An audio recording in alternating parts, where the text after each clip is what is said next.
ito ay rated SPG. Striktong patnubay at gabay ng magulang ang kailangan. Maaaring may masiselang tema, lengguwahe, karahasan, sexual, horror o droga na hindi angkop sa mga bata. Magkakasama na kaya sa kulungan ang mag-ina dahil sa pagsaset up ni Divina kay Sherlyn sa pananaksa kay Leilani? Abangan natin sa prinsesa ng City Jail. Nahuli ni Onse ang ginawa ni Divina kina Sherlyn at Leilani.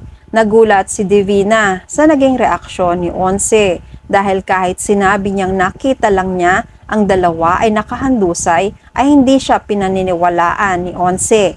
Natakot si Onse at isinigaw na isang kriminal si Divina. Sa pagkakaalam niya, tama ang nakita niyang pinatay ni Divina ang dalawa. Natakot si Onse at nagtatatakbo siya. Tumakas siya para makapagsumbong. Habang tumatakbo ay tumawag siya sa cellphone pero wala naman siyang load. Nagkataon pa na nangyari ito. Hinabol ni Divina at Arnold si Onse sakay ng kanilang sasakyan. Naharangan sila ng mga taong nasiraan sa daan. Hindi na sana maaabutan pa si Onse dahil sa nakaharang sa daan pero nakapasok si Divina sa isa pang daan kung saan nakasalubong nila si Onse na humahango sa pagtakbo. Nabangga nila si Onse na dahilan ng pagbagsak ni Onse. Pinilit niyang makatayo at makatakbo para makatakas kina Divina. Pero masama ang ugali ni Divina at Arnold. Mga asal hayop sila at hindi hahayaan na makatakas si Onse dahil dala nito ang katotohanan kung ano ang nangyari sa loob ng bahay. Kung magsusumbong si Onse sa mga pulis, sigurado makukulong sina Divina. Si Onse ang magiging saksi sa krimen na ginawa ni Divina, lalo na sa pagsaset up kay Sherlyn. Sinubukan ni Onse na tumakbo pero hinabol siya ni Arnold. Malaking tao si Arnold kaya madali na sa kanya ang saktan si Onse. Inabutan ni Arnold si Onse at sinaktan. Binugbog hanggang sa nawalan na ito ng malay. Malalagay sa panganib si Onse. Bugbog sarado si Onse hanggang sa mawalan siya ng malay. Akala ni Arnold ay patay na si Onse. May paparating na tao sa kinaroroonan nila. Tinawag na ni Divina si Arnold para tigilan na si Onse at tumakas na sila dahil baka may makakita pa sa kanila rito. Dali-daling umalis na sina Divina at ang driver nito. Samantala, nag-aalala na si Raymond kay Sherlyn. Kanina pa niya tinatawagan si Sherlyn pero hindi naman sinasagot ni Sherlyn. Hanggang sa hindi na talaga makontak ni Raymond ang cellphone ng asawa. Maya-maya ay dumating sina Sonia at Libby. Napagtuunan ng pansin ni Raymond si Libby. Pinagsabihan niya si Libby dahil sa pagiging sutil nito kay Sherlyn na hindi naiintindihan ni Libby. Sinermonan ni Raymond si Libby. Sinabi niyang ginagawa ni Sherlyn ang lahat para sa ikabubuti ni Libby. Pero bakit hindi ito nakikita ni Libby?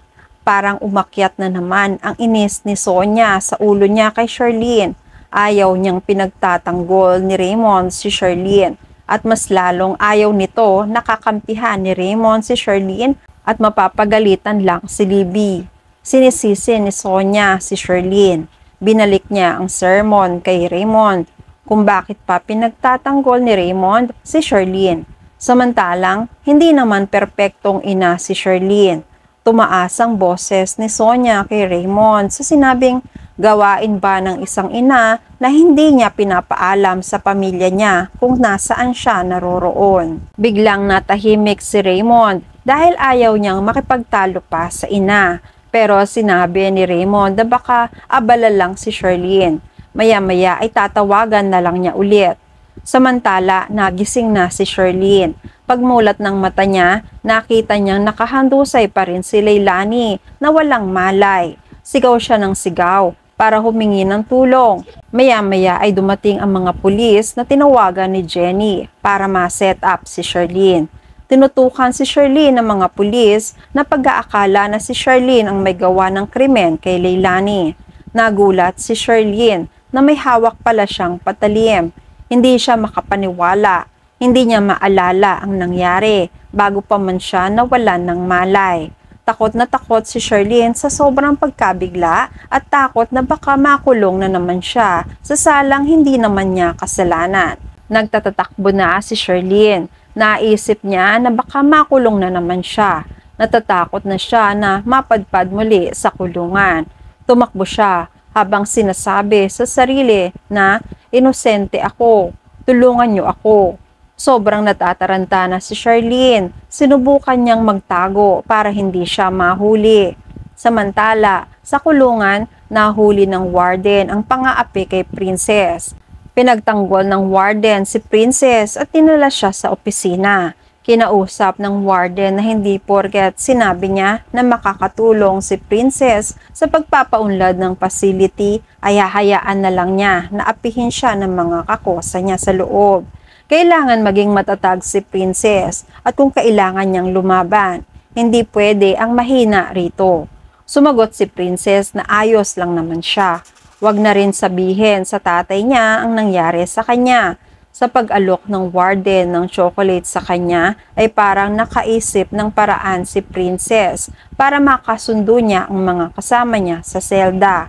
Humingi siya ng marami para ipamigay pala sa mga kakosa niya.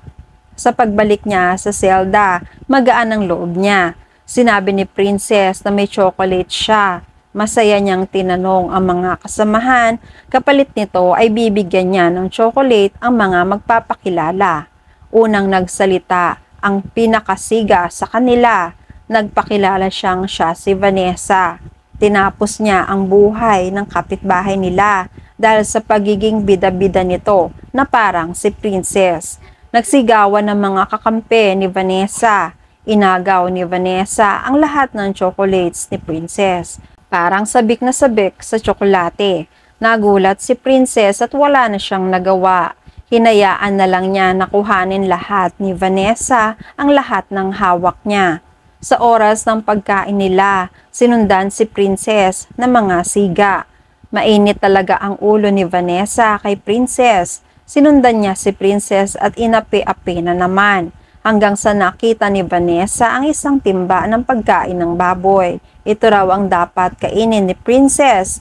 Tinapon ni Vanessa ang laman ng timba sa ulo ni Princess. Nadumihan si Princess at nangangamoy. Hindi pa rin siya nagalit kay Vanessa. Wala rin siyang balak na magsumbong sa warden. Napakahaba ng pasensya ni Princess. Nag-aalisa na sina Vanessa, pati na rin ang mga kasamahan niya. Napansin ng isang bilanggo ang kabaitan at kabutihang puso ni Princess. Pinaalalahanan si Princess ng babae na kung bakit napakabait nito. Sinabi niya na nasa impyerno sila at walang anghel sa impyerno. Lahat sila rito ay basura na naghihintay na lang kung kailan mabubulok. Nakatahimik lang si Princess. Hindi pa rin siya natitinag sa plano niya na makikipagtulungan siya para mapaayos ang facility. At yan ang mga pakakaabangan natin sa Prinsesa ng City Jail. Please like this video and please subscribe to my channel. At magkita-kita po muli tayo sa mga susunod pang episodes.